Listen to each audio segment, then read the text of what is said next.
Em meio à complexa teia do direito trabalhista, a perícia judicial surge como ferramenta crucial na busca da verdade. Neste vídeo, desvendamos os limites e nuances que moldam essa prova técnica, desde a ética profissional até o impacto das decisões periciais. Inscreva-se no canal e ative o sininho para não perder nenhum conteúdo.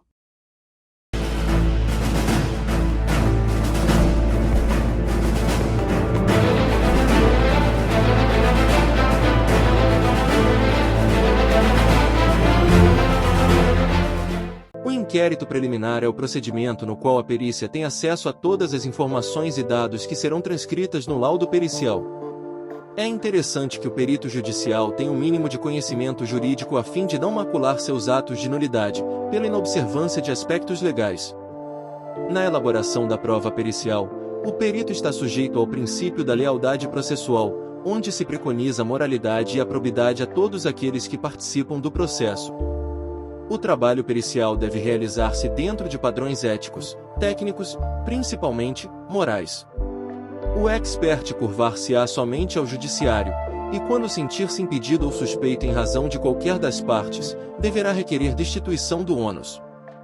Como princípio básico do processo, o contraditório e ampla defesa devem ser escrupulosamente respeitados durante o inquérito preliminar.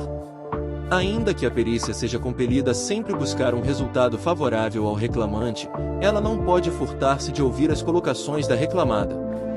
É muito comum depararmos com peritos que durante todo o inquérito preliminar, somente tomam informações do reclamante, ignorando a presença da reclamada.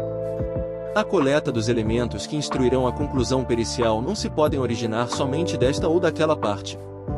A perícia não tem por hábito lançar os protestos da parte contrária, simplesmente os ignora. Alguns peritos, extremamente tendenciosos, selecionam somente as informações que induzirão ao resultado almejado, desprezando todos os demais.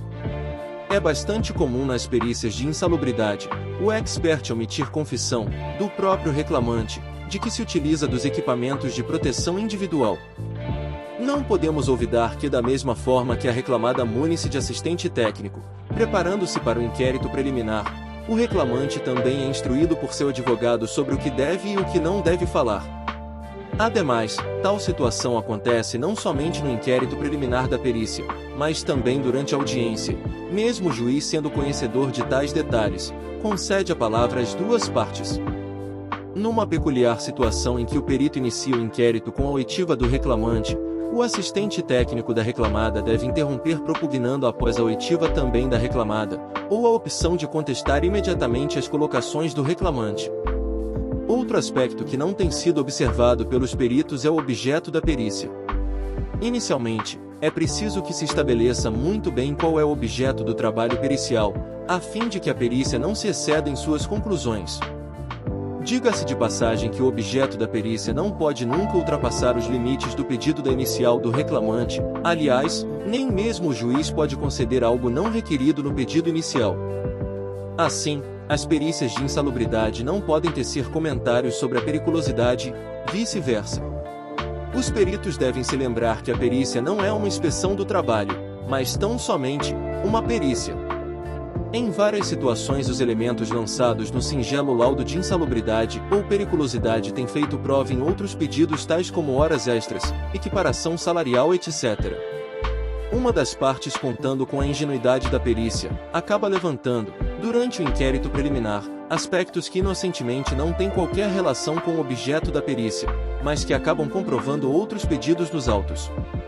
Um bom exemplo é a descrição de tarefas realizadas pelo reclamante, onde um enriquecimento destas atividades poderia estar realizando prova favorável ao pedido de equiparação salarial. Outro exemplo é a consignação no laudo do horário de trabalho do reclamante, que também pode caracterizar que este faria jus ao pedido de horas extraordinárias. Note-se que não somente durante o inquérito podem estar sendo produzidas provas inócuas à perícia, como também na resposta aos quesitos. A perícia somente deve responder os quesitos relativos ao objeto da perícia e nada mais. Outra questão problemática dentro das perícias de insalubridade ou periculosidade é a doença ocupacional. Alguns peritos equivocados têm utilizado os indícios de doença para caracterizarem a insalubridade, a exemplo da audiometria e a insalubridade por ruído. O fato do trabalhador apresentar perda auditiva não é presunção de que sua atividade seja insalubre. Alguns peritos engenheiros equivocam-se ao decretarem a insalubridade na reclamada unicamente pelo fato de existência de uma audiometria com limiares alterados. Antes de mais nada, a perícia de insalubridade busca a existência do agente nocivo no ambiente, não da doença no trabalhador, pois se assim fosse, a inversa também valeria, pois inexistindo a doença no trabalhador, este não faria jus à insalubridade, o que não é verdadeiro.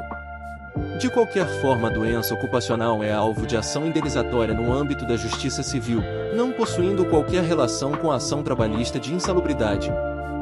Finalmente, sabemos que no processo trabalhista, particularmente na realização da perícia judicial, o princípio da igualdade fica totalmente prejudicado, eis que os honorários periciais são encargo do sucumbente.